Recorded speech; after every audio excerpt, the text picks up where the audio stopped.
in Africa. And the meeting is supported by IDRC and Global Affairs Canada. Welcome here, and thank you for battling the registration line. We're all set for a fascinating discussion, and we'll soon have a keynote by the Minister of Finance from Somalia, Bihi Iman Ege. We're very fortunate that he is here.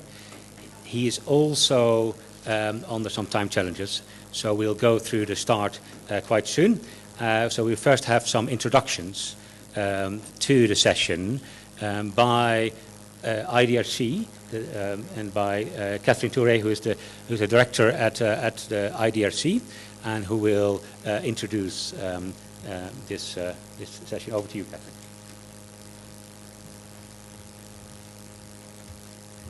Merci beaucoup, Dirk. Good morning, everyone. Good morning. Bonjour, bonne arrivée à cette discussion sur les économies africaines.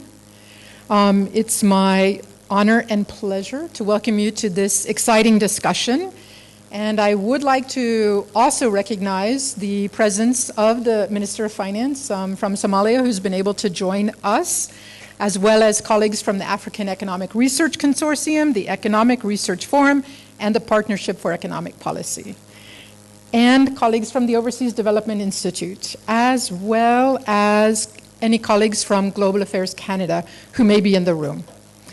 My name, as Dirk said, is Catherine Touré, and I'm Regional Director of the International Development Research Center, known as IDRC. We're a semi-government organization and part of Canada's foreign relations. Since 1970, so over 50 years, it's been our mandate to support research in the Global South by organizations in the Global South in relation to development challenges and aspirations of communities in the Global South. The research we support is not just some ivory tower research for professors to advance through the hierarchy at the university. It's participatory research with communities responding to questions that they are raising. So this meeting, alongside the statutory meetings of the African Development Bank, is organized to engage with important research findings and discuss what those findings mean for African economies in facing global shocks. IDRC has a proud history of working with the researchers and the organizations that are sharing their work today, and I strongly encourage you to get to know their work and the organizations and to explore opportunities for collaboration. Over the last few years, IDRC has supported research organizations to inform policy about several global crises that the continent has faced. African researchers studied, for example, the impact of COVID, and that work led, for example, to more effective food and cash transfer policies and practices. Following that, IDRC supported research on the impact of the growing debt crisis, and that initiative supported capacity in the finance ministry in Ethiopia and led to relevant policy recommendations in Nigeria and Uganda. As with COVID and the debt crisis, the war in Ukraine demonstrated vulnerabilities of economies, and the research we will hear about today shows how this external shock was experienced, but also what policy measures can help to build resilience against such shocks. The research shows, of course, that such shocks impact each country differently, thus the need for localized research.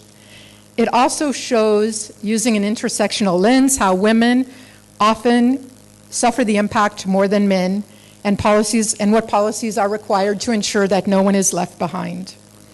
So we hope the engagement with the research findings will be stimulating and help shape thinking and policy, including policies of the African Development Bank. And I also recognize all colleagues from the African Development Bank who may be in the room or online. Merci beaucoup de votre attention. Je nous souhaite tous un très riche échange. Merci beaucoup de votre attention.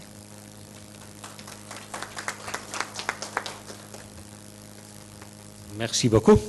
Thank you so much. So it's really important to think about how shocks affect countries differently and what policies to undertake, and we're very grateful for the IDRC and Global Affairs Canada to support that work. Let me now hand over to the Executive Director, the new Executive Director of the African Economic Research Consortium, and also a close friend and colleague at also at SOAS, University of London. Over to you, Victor, to be making your introductory remarks. Good morning. Thank you, Doug, for that friendly introduction. Let me first acknowledge the presence of the Minister of Finance for Somalia, His Excellency Behimane Ege. I also want to acknowledge the presence of the IDRC Director, Ms. Catherine Toure. I also want to acknowledge, of course, my colleague, Jane Maria from ODI, from PEP, Partnership for Policy.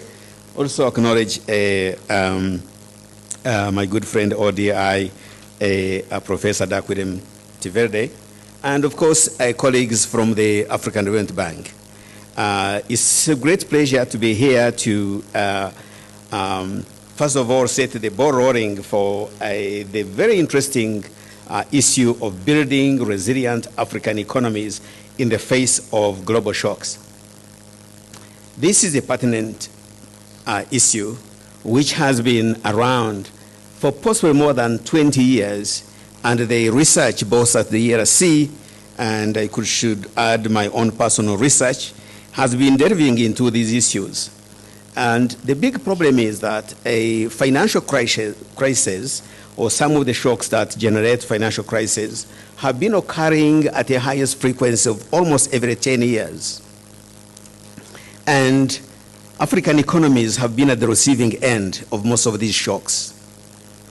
Of course, research has been uncovering quite a number of directions how these shocks could be addressed.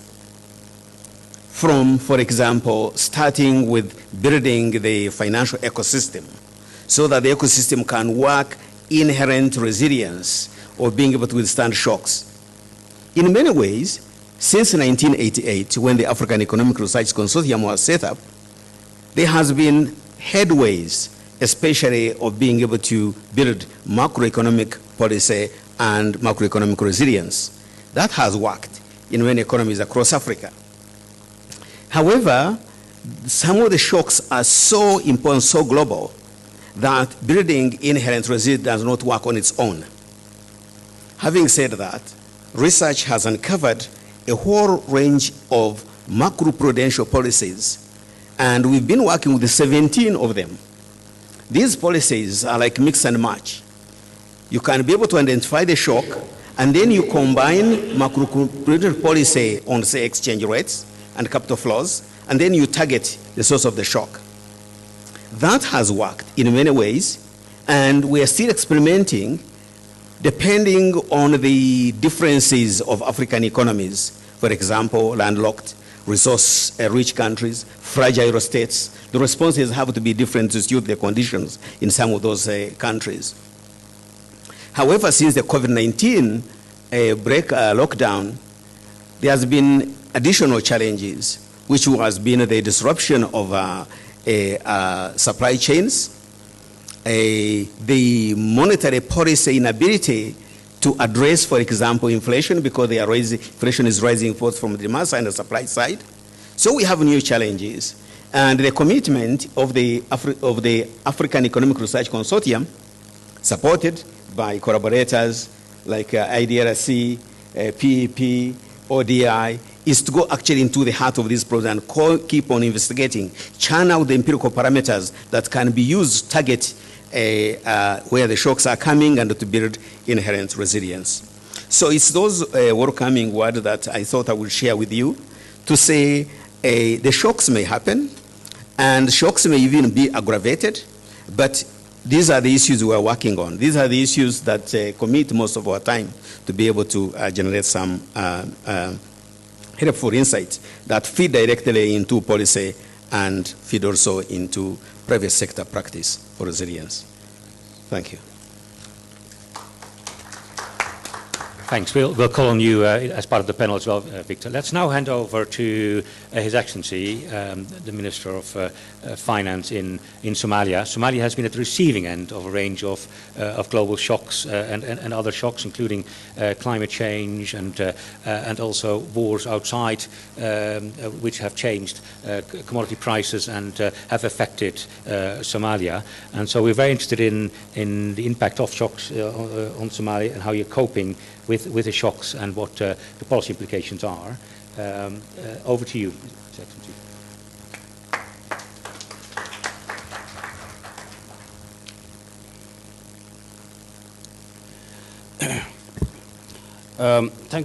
Thank you, Dirk. Good morning, all of you. Excellencies, ladies and gentlemen, thank you for inviting me to address this very important gathering on building resilient African economies in the face of global shocks. Indeed, it's very timely as shock is becoming a new normal internationally and disproportionately disturbing the economic development of all nations and citizens, especially the most vulnerable in fragile states and low-income countries. Sadly, 46% of low-income countries and 64% of fragile ones are still in Africa today. Therefore, building resilient economies that can respond to diverse, unpredictable, cyclical, and very deep shocks is the only way forward to build a better future for a large portions of African population.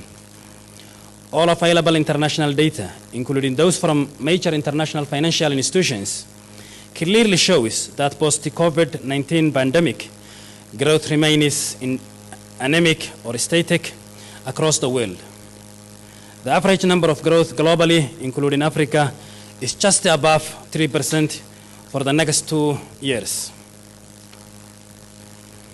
By far, the COVID-19 pandemic is the epitome of all shocks, as it was sudden, deep, painful, and fiscally draining beyond the most nations' ability to respond adequately without borrowing extensively. This is exacerbated by the ongoing climate crisis, elevated global debt levels, and high borrowing costs if countries can still borrow. Low global investment flows, dwindling international aid, and tightening monetary policy. Indeed, the challenge of all governments, including Somalia's, is striking that hard balance between maintaining fiscal sustainability and supporting the most vulnerable citizens while also addressing wide investment gaps. This is a very difficult, and there is no simple or single answer, especially in fragile and low-income countries. This is because in these states, fiscal space is extremely tight, debt levels are very high, and there is no ability to borrow, to invest, owing to a weak debt-carrying capacity. Excellencies, ladies and gentlemen, the key findings of the research by the ODI and partners that will be discussed today is a testament to the harsh and intolerable impact of multiple crises on African economies. What's very tragic is that many countries have a weakened ability to respond to shocks despite the urgent need. Domestic and international conflict, high debt levels, and climate change have weakened their capacity to anticipate and adequately respond to shocks directly. Furthermore, these nations, most vulnerable citizens, are painfully impoverished, and any existing social protection systems are further degraded. What's very concerning from the report is that food insecurity is up by 22% across Africa, with countries facing severe rates of 50% to 70%. In addition, multiple shocks, including the Russia-Ukraine conflict, may have contributed to an estimated 18 million new people falling into poverty in Africa thus far. Access to fuel, fertilizers, and grain by African countries remain difficult. Even more drastic is that simulations undertaken during the research suggested that a 10% of shock in food and fertilizers prices could lead to a decline in Africa's GDP of up to 0.14%, translating roughly 7 billion in annual losses. This is a stark reminder of our collective vulnerability to external shocks in Africa today. It is important to understand that economic shocks cannot be dealt with in silos. They do not come one at a time and say, solve me first, as the next crisis in line strikes. The best example is Africa's susceptibility to the impact of climate change, which heavily impacts on a country's debt sustainability, especially standing debt servicing obligations. There is always a painful policy trade-off here, which severely impacts social spending at this most vulnerable time for most citizens in Africa.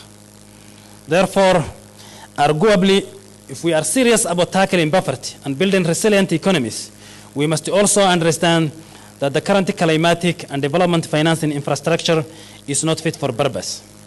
To be effective, it needs to operate at a better speed and scale to address the climate adaptation needs of African states.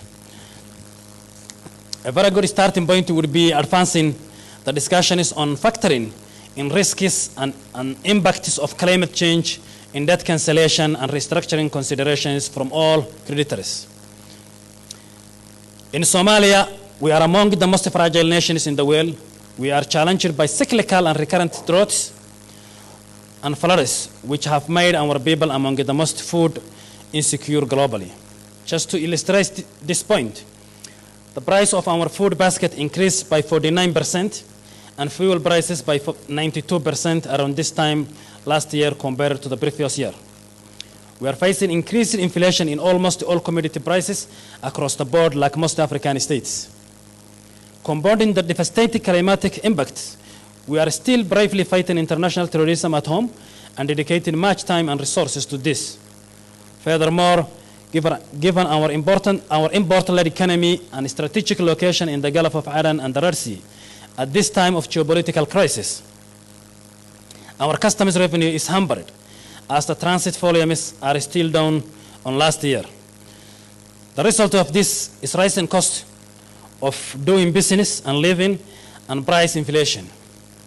Somalia, along with other African countries, particularly in the Horn of Africa, experienced a 3% decline in output, which is higher than the rest of Africa, which is 0.2% due to the combined effects of Russia-Ukraine conflict and droughts, according to the report presented today.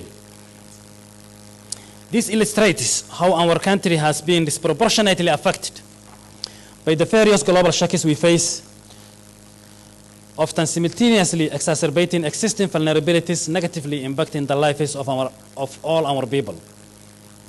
Our experience in Somalia shows that economic reforms are necessary for addressing key macroeconomic challenges, including debt. I am proud that Somalia achieved the heavy completion point and attained debt relief from most of its major creditors in December 2023, after a near decade of successful reform implementation. Indeed, macroeconomic stability, strong domestic revenue mobilization, sound public financial management, expenditure prioritization and controls, as well as commitment to good governance and trade, are key pillars for the strong foundations that are needed to respond to all crises and shocks in Africa.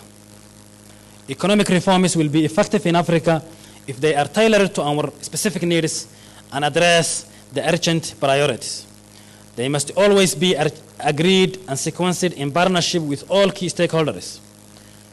This tailored policy approach is the only means to achieve resilient economies in Africa, given the vast diversity of the continent's economies, political landscapes, and social contexts.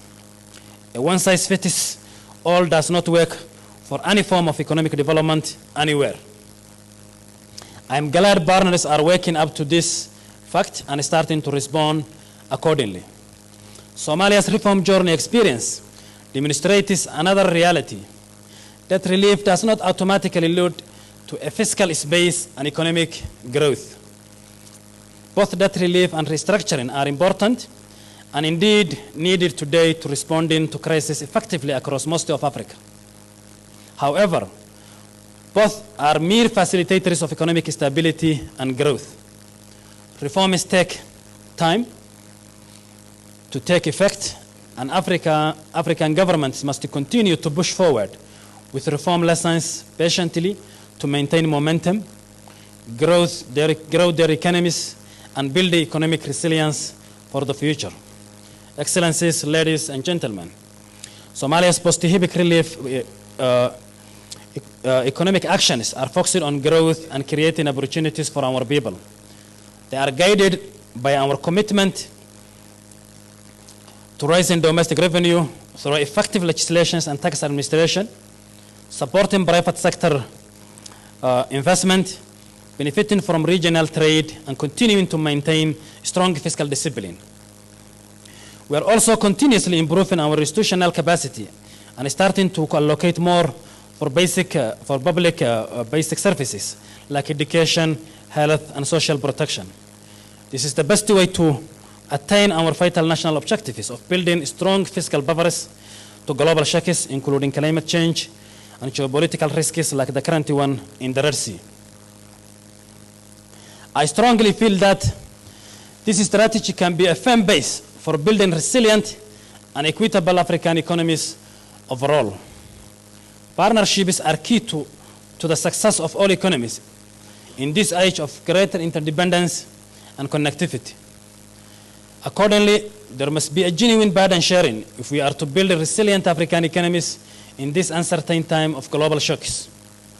South to South and North to South cooperation and knowledge sharing is crucial. What can be a catalyst for a real change is reforming the existing financial architecture to ensure that fragile states and low-income countries have access to affordable and accessible financing to invest in their productive sectors for food security and energy.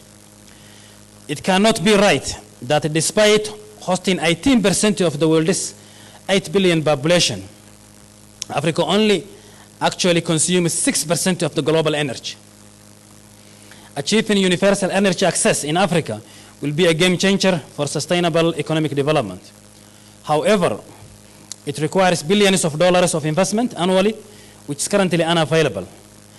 African governments need more grants and even greater levels of concessional lending, as well as private sector investment to achieve this. Sadly, the current global financial architecture is outdated and unresponsive to the modern and diverse global socio-economic challenges the world faces today. In conclusion, I want to stress the importance of building resilient African economies for the betterment of the global economic stability, equity, and prosperity. Africa is the future, and the continent has enormous untapped potential. The fundamentals for a self-reliant, resilient, and prosperous Africa are already taking a real shape, supported by a dynamic young population and vast, diverse resources. Increased intra-Africa trade and a rapidly expanding digital innovations point to a truly bright and resilient future. I thank you all.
able to spare growth, to build, our domestic resources. So countries facing similar situations are faced fiscal and policy trade-offs. Should we invest in our meager resources with our domestic immediate needs, or should we address these, external shocks, like the climate change or the fight of international terrorists? This is a stark reality that we are faced. So I think there is an international obligation to support the countries who are faced with these realities, to provide flexible and favorable financing for us to be able to address those shocks. This could be in the form of grants, because we cannot access concessional financing, or we cannot carry debts because of our fiscal situation. And I think this speaks to many other African experiences. So flexible financing, timely and shock responsive assistance is very critical for these countries to mitigate the global shocks. Okay. Thank you very much indeed. Thanks so much. Big applause for the Minister. And you'll be excused to leave even when you need. Let's now go to the panel discussion. So, as discussed, there's analysis that is being undertaken, and we've already published some on the websites of the African Economic Research Consortium, the PEP, and also the ERF, so you can download it there. And we like to hear a bit more on this underlying research, and also the policy implications of the research, thinking about how global shocks affect economies, and what the policy suggestions are, what needs to be done to overcome the multiple of shocks affecting different African countries. So I'd like to go first to Professor Jane Mariara, who is the Executive Director of the Partnership for Economic Policy, PEP, who's been a collaborator on this project. So we'd like to hear a bit from you about the research on global shocks and the policy implications. You can sit there if you like, or from the panel. Over to you, Jane.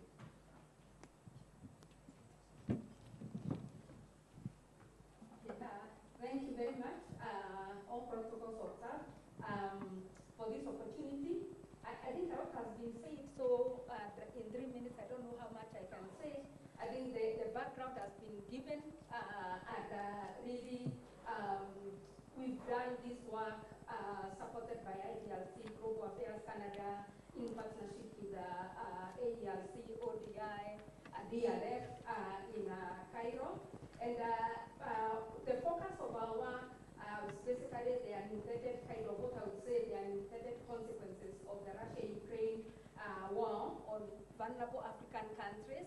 But there's a lot of other work that has informed a lot of this work on global shocks, as Victor said in the beginning. So in this particular, perhaps the few things that I can pick up, and the Honorable Minister has actually touched on some of the things which we know are pertinent to African countries, because Somalia is not any different. As far as looking at when you look at this war and the consequences that have come out of it, looking at perhaps the domestic policies and what countries can do or what they are doing, and perhaps what the international community should do. Okay, so I think the first point that I want to make is the point that domestic countries should actually look at how can they protect themselves from such shocks as much as possible. We know it's not always easy.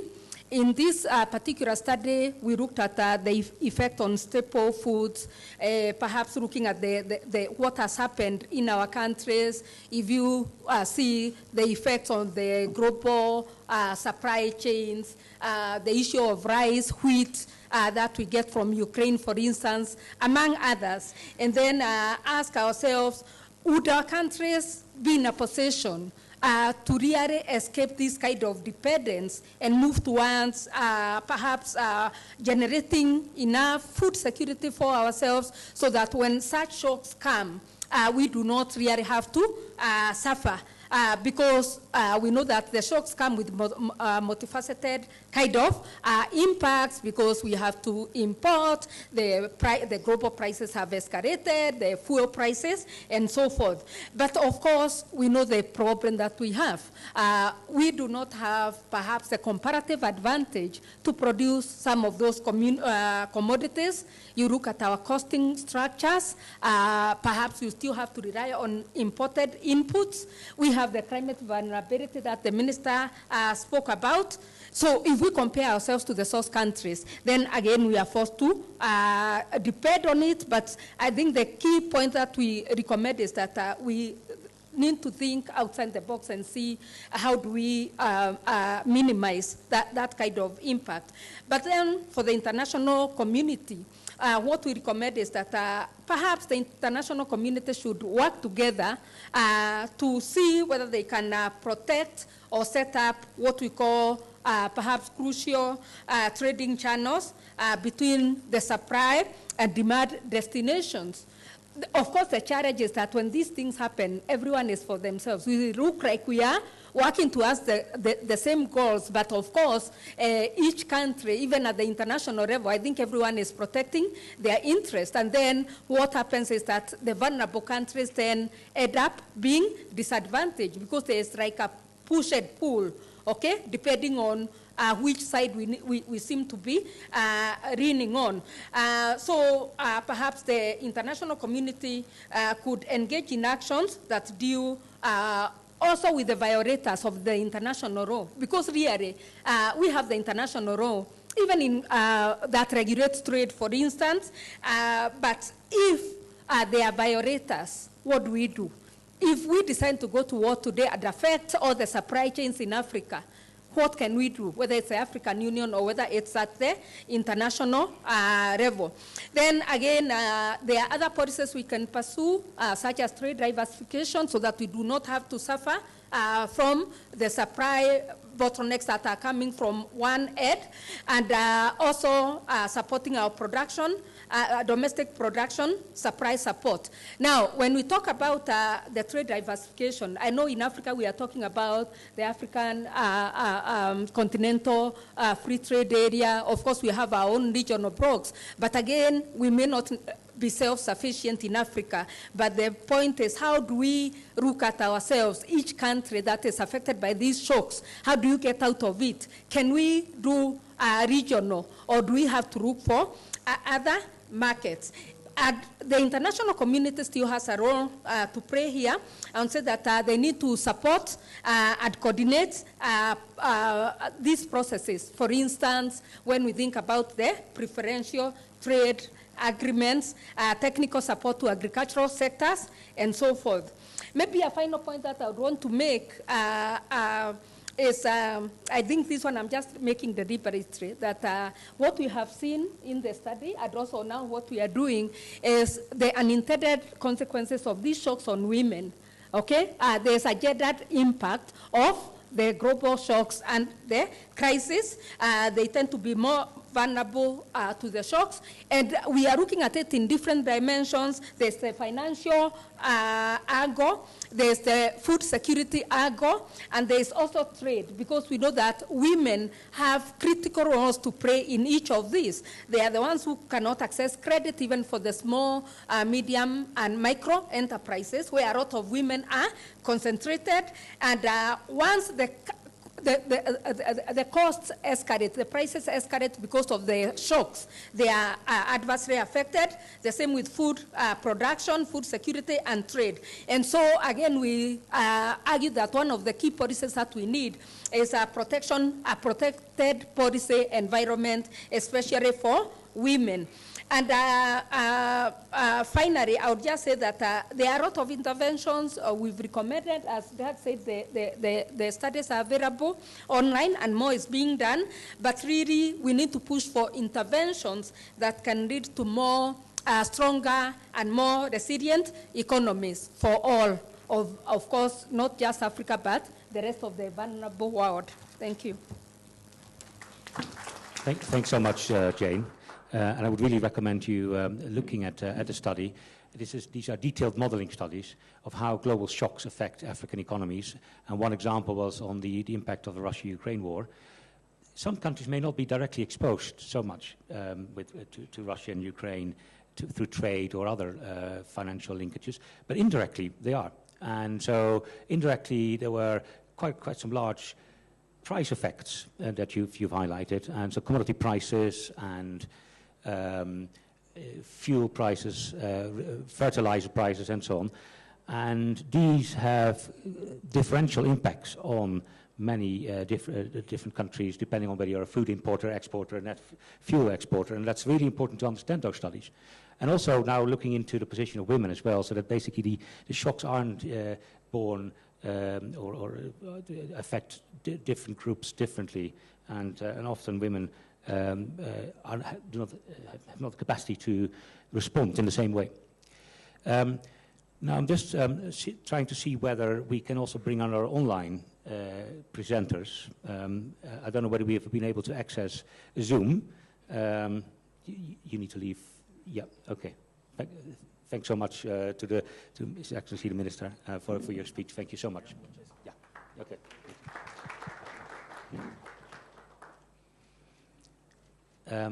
If it Angela, does the Zoom, does it work? Okay, so maybe we could now bring in Phyllis Papadavid, who is the Senior Research Associate at ODI. And Jane already mentioned about the position of women, and in this context,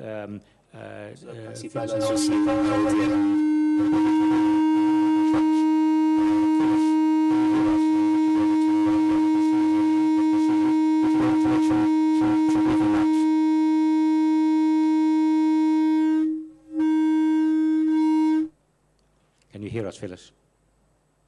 No. No, we can't hear you.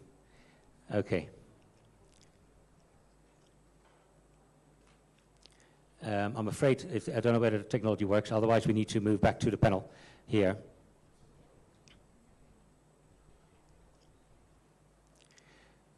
So whilst we're trying to sort out the technology, maybe Victor, I don't know whether you could come back, because maybe we could also hear a bit more on the ARC work. And later on, so whilst we're sorting out the technology, we also have a link to Ibrahim Al-Badawi, the former Sudanese Minister of Finance, who's the director of ERF. So on the ARC work, so you've engaged in a range of case studies and a range of work on shocks to African economies. And there are a range of policy implications that come out. So targeted interventions at country level are really important. We also need to think about safety nets, social safety nets for vulnerable economies. There's also discussion about trade liberalization that is really important, particularly in the continental free trade area. To diversify your sources of imports as well as exports during a time of crisis. That's really important to increase your resilience. There's also a discussion about proactive monetary policy and the importance of the financial sector. And you also as a global authority on financial markets in Africa, how do you think the African financial sector has responded, and what are the implications for the African financial sector to respond really well to these shocks? Thank you, Dak, and let me also thank my colleagues, the panelists. First of all, we had from Catherine, we had from also from Jane and the Minister. This question you raised are so important, and I'd like actually to acknowledge my colleagues from the ERC, who has done a lot of heavy lifting on these projects funded by the ERC. I just want to recognize Abi, who is our Director of Research, and Diana Ngui Muchai, who is our Manager for Research. they directed most of these projects, especially on covering the impact of the Russian-Ukraine war on African economies. And the essence there was, of course, the immediate shock, the lack of elasticity in substituting domestic production for imported products. That even if the economies were able to produce commodities like wheat and other foods, including actually inputs, the gestation period for being able to respond to these shocks was so long. And eventually, economies had to go into terms of trade and external financing deficits. And in fact, relating to the debt problem that the minister was mentioning, which meant that central banks would have less than 3 months of import cover in the face of expanding and looking for high-priced commodities from around the world. But you are right, Doug. The financial systems in Africa have to kind of react and restructuring for resilience. This is an issue that we have visited within the RC. I have visited so many times within my own work. And there are a number of important ingredients have to be in place. The first is the financial ecosystem to resonate and be tied up. In many African economies, you have a problem whereby the financial markets are rudimentary, i.e. they are not trading every day. There is a range of limited stocks being traded. The bonds are not floated on local markets if they are floated on external markets, but also at a premium because of rating. And then, on the other hand, you have commercial banks providing short-term credit, but actually the finance required, for example, for export diversification, the finance required for industrial policy is long-term, medium to long-term, 10 to 20 years. And this is where now the quality of finance becomes a problem. Of course, there are systems being put in place to go around this. For example, blended financing, whereby you are tiering different forms of financing to meet a particular end. And they have different asset classes that can be put together to be financed, say, an industrial outfit, maybe an export processing zone. These are in place. But still, the instruments for de-risking are still in short supply, and that has to be in place as well. So the ecosystem, the building of the financial ecosystem, and introducing the diversity of financial assets to be available is still a challenge. And I think central banks, together with the fiscal authorities, have to respond. I mentioned fiscal authorities because basically they are in a place to give the infrastructure or the background against which the private sector, that is a private sector commercial banks, and the central banks can work to be able to put in place a new structure. That also goes for export diversification, by the way. And with that, this is because an important ingredient in the export diversification strategy in the African free continental trade is the cross-border payment system. And that is a banking issue. The fact that basically Kenya and the neighboring countries can have almost 100% efficiency in the flow of to respond to the trade being conducted. I would even go further in my own research, whereby we've experimented with removing the diversity of currencies. And therefore, suppose you have a region of 7 countries in Eastern Africa, and the issue is that take each currency as it is, and then produce a synthetic currency which combines these 7 currencies, and then run to see how the exchange rate of the synthetic currency trades against the other 7. And you find actually the synthetic currency trades much better, has less volatility, has less risk, and therefore is amenable to promoting international trade. Of course, it will be up to the central banks and the fiscal authorities to say that's where we are going. But it's a matter of time, I believe. Thank you. So that's really important to think about the financial system, the financial sector, to set up set yourself up to think about funding industrial policy, to think about industrialization, to think about diversification, for example, to make sure, and talk about partnerships as well, so the risk-bearing facilities that are important. I'd also like to bring in any questions from the audience. So if you have any questions as well, and Jane, please do sit down. I think I'm not sure whether we can try again with the online audio, the Zoom. Yeah, let's try the Zoom as well. Sorry, if you we try one more time with the technology, and if Phyllis is available, then we try one more time. If it's over to you. Hello? Yeah, we can hear you now. Okay. Yeah, so over to you Okay. about the position of women during global shocks. Okay. Thank you very much, Dirk.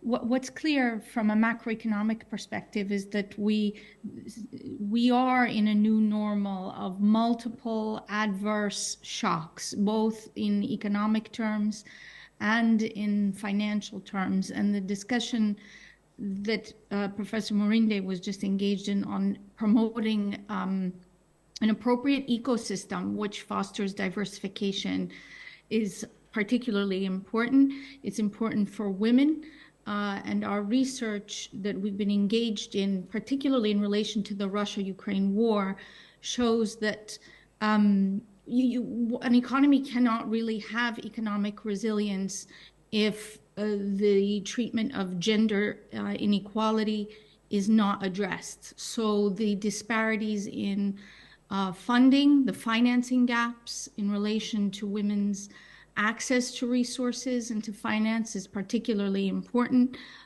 These shocks are not gender neutral. They are more adversely impacting the low-income female-led households. And what we see is that the accumulation of shocks, so the increase in food, fuel, and fertilizer prices are particularly adverse for women. Okay, thank you. Thank you so much. So it's important to think about how shocks affect women differently, and that they're adversely affected. Can you name some examples of the research of how women are affected? I'm not sure whether you can hear us. I think I think what the key issue here is about. That we also need to think about the distributional consequences of shocks, particularly the position of women, and there's no resilience without thinking about gender equality.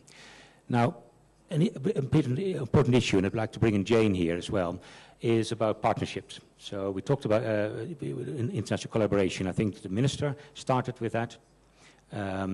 He said it's really important to build up partnerships to address crises, in particular global shocks. I think Victor mentioned it around risk-bearing facilities. You also addressed it around debt restructuring and more generally around partnerships. Could you say a little bit more on how these partnerships should be structured and what needs to be done to bring countries together around some of the core issues to raise resilience in African economies?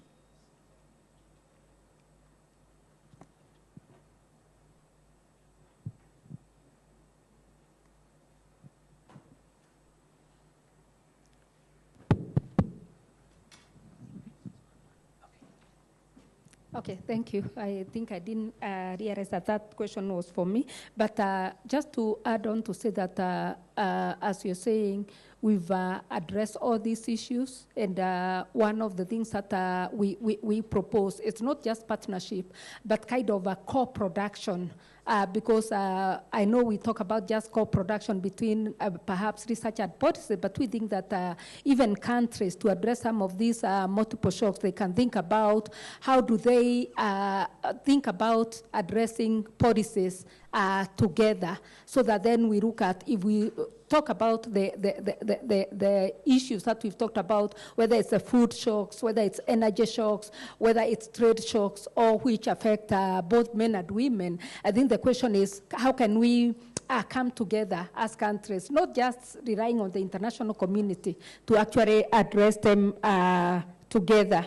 And I said that I think I focused more on this particular project, but some other projects that we are doing, we are addressing these issues, including perhaps the issue of the energy crisis, because the question is if we know the issues that are coming from the global fuel crisis. What about perhaps concentrating on thinking about clean energy at the lower level, maybe at the medium, small scale enterprises, which are also linked to agriculture, and where women are concentrated and can benefit more, because we feel that it can be a mitigation against now the global fuel issues. I don't know whether I got your question, but I thought you were addressing. Yeah, okay. Well, thanks so much for that clarification as well.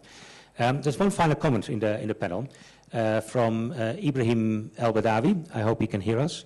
He is a director at the Economic Research Forum and a former Minister of Finance in Sudan. Would you be able to tell us a little bit more on your research and how it sheds light on the importance of building resilient African economies? Thank you, Dirk. Can you hear me? Yes.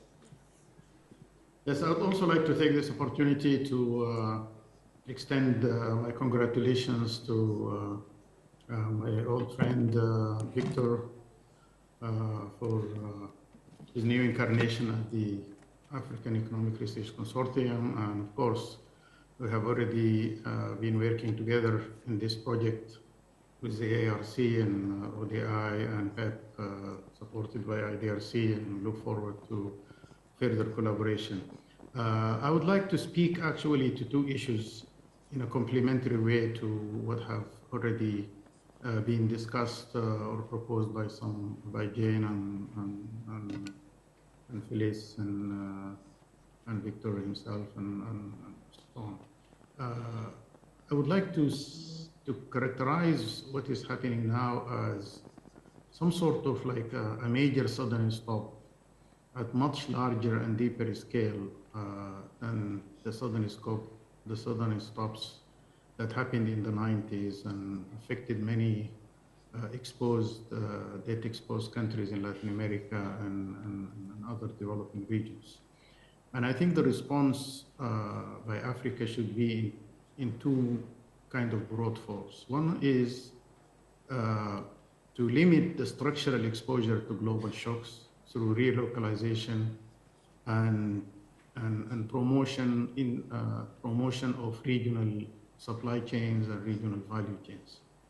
And I think the Maputo corridor between South Africa and Mozambique is a very good, interesting example that came out of the case studies that we sponsored in this project.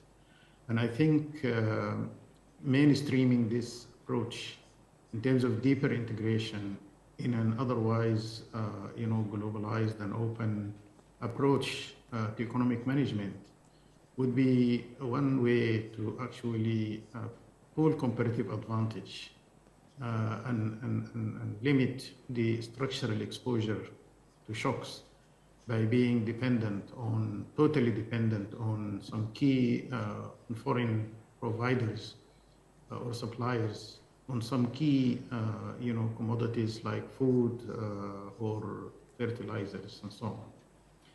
The second pillar is macroeconomic pillar, which is really centered around, my proposal would be to leapfrog from discretionary macroeconomic policy to rule-based macroeconomic policy.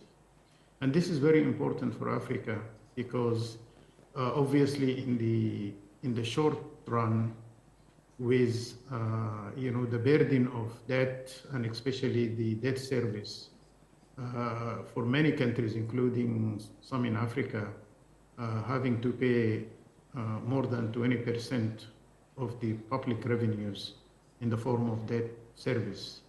Certainly Africa needs at the macro institutional level to really, as important partner in the global south, to push for reforming the global debt architecture and the recapitalization of MDBs, including the African Development Bank, but also the World Bank and the IMF, in order actually to have the capacity to provide further resources to help African countries to actually ride these major multiple shocks, as well as, of course, the future secular changes that will happen to the global economy through the digitech, the AI, and the automation, and the climate change.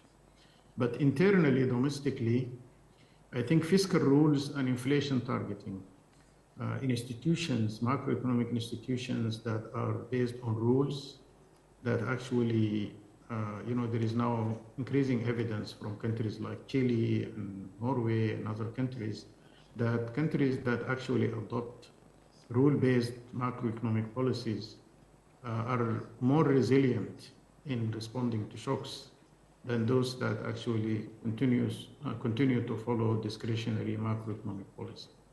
So these are the two main proposals that I would like to put on the table for the consideration and the discussion. Thank you. Okay, thank you so much. We're close to the end of the session, but there's a hand up, and you would like to make a comment. Maybe if I may allow for one or two comments from the floor, and then we finish maybe 10 minutes late, if that's all right for the session. If there's somebody who can hand along the microphone, otherwise I'll just give the microphone. Then the lady up front, and then the gentleman there. Thank you very much to our distinguished panelists and the audience. My name is Dr. Juliana Mumoksimbi. I'm a PhD finalist student at the University of Nairobi in global and international trade, a Doctor of Philosophy in Commerce. I have both a question and a comment, so I'll start with my comment and recommendations. I think when we look at African economies, we need to prioritize sectorial development, meaning that we need to enhance agriculture, we need to look at health, sanitation, and those are key areas of priority, and education, because when you have a well-educated manpower, then that manpower is able to impact on the economy. The other thing I think we need to look at is our own internal financial management, because you find there's a lot of wastage in Africa, especially with African government, that comes in governance. Whether it's on foreign travel, too much of it, and looking at what it plows back into the economy, I think we also need to manage how we look at our own internal resources, so that we can, we're able to actually manage our external debt, and then look at by ensuring that we internally have system controls that ensure that our finances are well spent. My question would be then, moving forward, how then, because I've been to a lot of sessions and conferences that have addressed either climate change, that came when we had the climate summit in Nairobi, then we had the COP20 in Dubai. What are the recommendations which came from there? How then can they be harnessed and used to improve on African economies? And then for the longest time in my entire life when I've been working, we've been talking about cushioning women.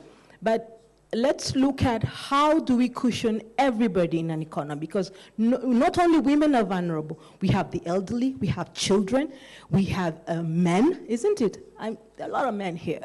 So it's just not women who are affected. And as much as we've been talking about since Beijing about the women, but let us holistically look at how to ensure that we cushion the citizen.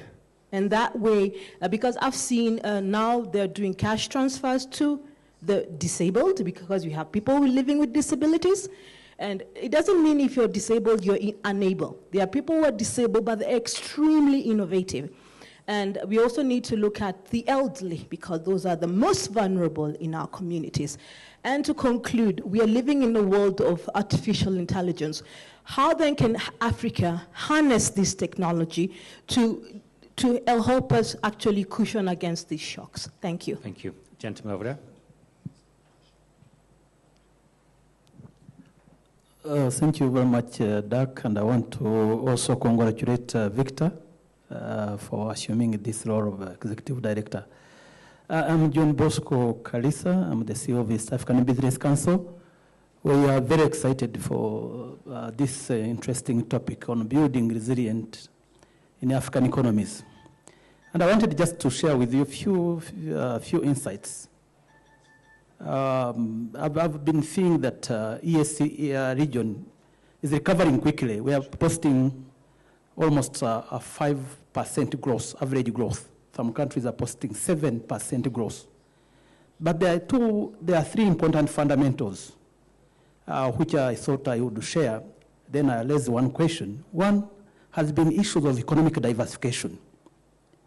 When you look at the reason why our economies are not resilient, is that we have not really harnessed the power of regional value chain. And we need to work with Victor in terms of looking at those value chain where the region and the continent has both comparative and competitive advantage. And we make a deliberate intervention around those value chain. The second aspect has been our investment in productive infrastructure, roads, ports, border posts, as well as our airports and other infrastructure, including the visa openness. Currently, the challenge we've been facing is even business people moving across the continent. And I think we need to look into the issues related to what we call non-tariff barriers, which impacts our trade to move across the region. Then deliberately, we push for elimination and dismantling of those barriers. Yep. The third aspect, and this is the question, has been the issues of how we harness the power of our youth, what we call demographic dividend. We have not been able to crowd in the power of our youth who are very innovative, dynamic, and able to work. And when you look at the statistics, 70% of our population fall under the age of 25. How do we harness that power in terms of building resilience so that we harness their potential in terms of skills, in terms of education, in terms of their capability to produce and trade across our region? Thank you. Thank you so much. Just the very final comment over there, the gentleman there, and then I'd like to go back to Jane and Victor for a 30-second remark, and then we close the session. Yeah, thank you very much. My name is Muhammad Ali. I'm from Somalia. I'm the director of the civil society. So I need to take this opportunity. The issue of managing resource. There is a proverb says, Africa is not poor, but poorly managed in terms of asset or resource. There are resource diversion, finance aid diversion, lack of capacity for handling management. In terms of research, how is there how address that component in terms of challenge or the limitation of Africa? Because the resiliency, the shocks, reason of the shocks is somehow is a corruption issues, or how this research addresses that issue? Yeah. Also, that's also a very important point. So resilience is also very much about managing change and having the capability to change, bringing actors together, whether it's internationally, nationally, locally. So that's a very important question, as well as the others about diversification and sectoral policies. Jane, over to you. Okay, thank you. Thank you very much. Very important comments, questions. I'll maybe pick 1, 2, 3 first from my sister there. Thank you for that. And maybe I'll pick on the first one on what is being done about climate change and the issue of women. Maybe what I would say is that, of course, what we are presenting, we are only touching at just a tip of a lot of work that we do. But I think for us to what is being done about climate change, what I know, I'm not from the government, but I know that there is a coalition of ministers of finance that are working on towards climate issues, climate financing, and so forth. And I believe that these steps, working together perhaps with ministers of agriculture and so forth, could push to the next steps. But I think it needs to come from country level, those coalitions, regional, international. I think a lot is being done. It's only that you see, with all the shocks that come, perhaps when countries are thinking about concentration of this, maybe another shock comes and then we end up with the multiple shocks. About the focus on women, I would say that there's a lot of work that is going on, and I agree with you. And we are actually talking about intersectionality, not leaving anyone behind. So today we may just have mentioned women, but as I said, this is work that is ongoing, but there is that question of not leaving men behind. Remember that there are men who are also different from other men, and they are discriminated because of those reasons and so forth. And IDLC is actually supporting a lot of work on that, gender equality inclusion, including an online course on that we are working on with IDLC. And then from Bosco, okay, economic diversifications, I agree. I talked about things including trade diversification, the regional blocks and so forth, so I can't agree more. And the whole issue of youth dividend, demographic dividend. Actually, you find that there's a lot of concentration, a lot of interest, especially in Africa, from the West. Why? It's because they know that where there's very what can I say? There's a lot of potential in our continent because of that youth dividend. So I think it's upon us really to see how do we make it an opportunity rather than a challenge and work on it. Thank you. Thank you so much. Victor. Thank you very much. Very, very interesting questions. And let me first respond to a very important point you mentioned on sectoral development. It's a critical issue. We just completed a study which shows that it matters which sectors FDI is going into. And we've experimented with a full range of African economies, looking at the sectoral destination of FDI, and to find that a simple strategy of channeling FDI or creating incentives for FDI to go into strategic sectors of the economy can increase growth by about 8 to 15%. That's simply just creating incentives for FDI to go where it should be. And on the contrary, if FDI is going into sectors where the marginal physical productivity of investment is low, then you are likely to get contraction. That is actually the source of a long-standing 50-year puzzle of sectoral allocation of FDI. The fact that you can receive FDI and still have contraction in growth. Why? So the answer to that is being in what we are advocating for in the sectoral decomposition of also sectoral trade, in looking at how the trade originates from different sectors of the economy. That's a very important point, and thank you for sharing that. There's John Bosco, thank you very much. You mentioned why regional value chains, why this is a critical point. And the answer is, say, for example, going back to 1988 when the African Economic Research Consortium was set up, the focus was on macroeconomic policy. And yes, it did. Yeah, so it did a good job setting around, of course, fiscal balances, monetary policy, fiscal policy, budgetary policy. All that is now very well-known territory. But something was ignored. Actually, not within Africa, but globally. That is industrial policy. In the 1990s, if you talk about industrial policy, they think you're a crackpot. Nobody listens. But now the discussion of global after COVID-19 is industrial policy, how to activate production, even simple production of production units like factories and so forth. So that's very critical. I think that African economies should chart the way for industrial policy, how that kind of happens. Okay, what needs to be put in place. And then there was also the issue of resource, Muhammad Ali, the issue of resource diversion. You are absolutely correct, and this happens across so many countries, especially in Africa. But actually, it's not an African problem. It's a global problem. Yeah, fortunately for researchers, now researchers have reasonable, reliable methods, reasonable scientific methods, including, by the way, AI and machine learning, on which you can actually capture almost 80% accuracy of the resource allocation within economies, within individuals, within companies.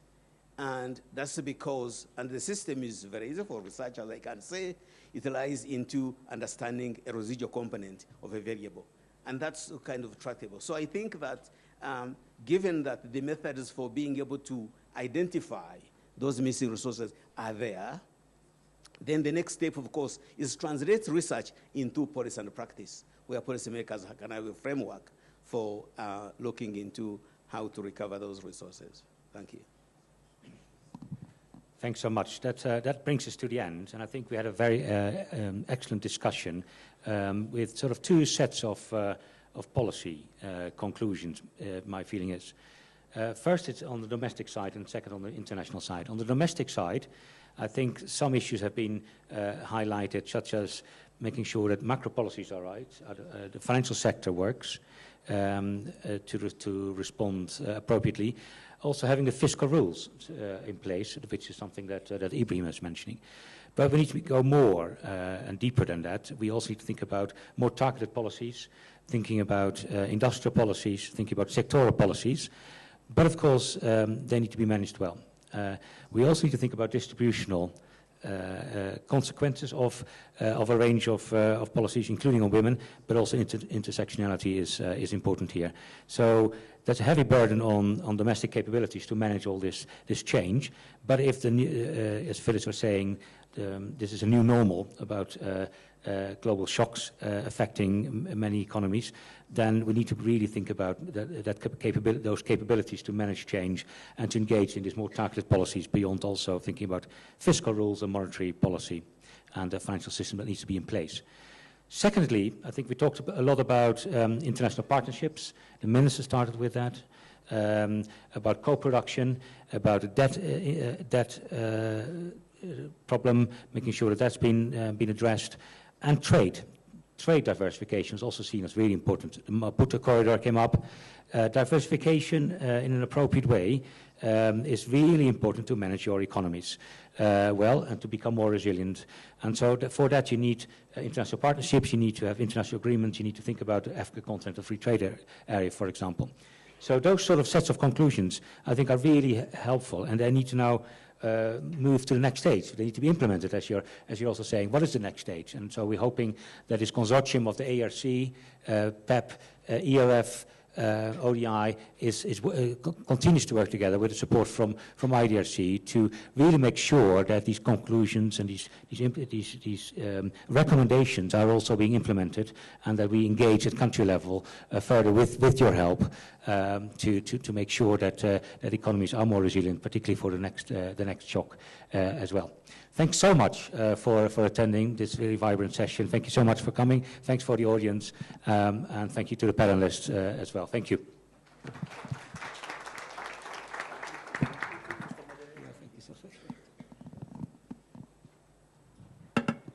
Fantastic skills of maneuvering the discussion. Thanks very much. It went very well.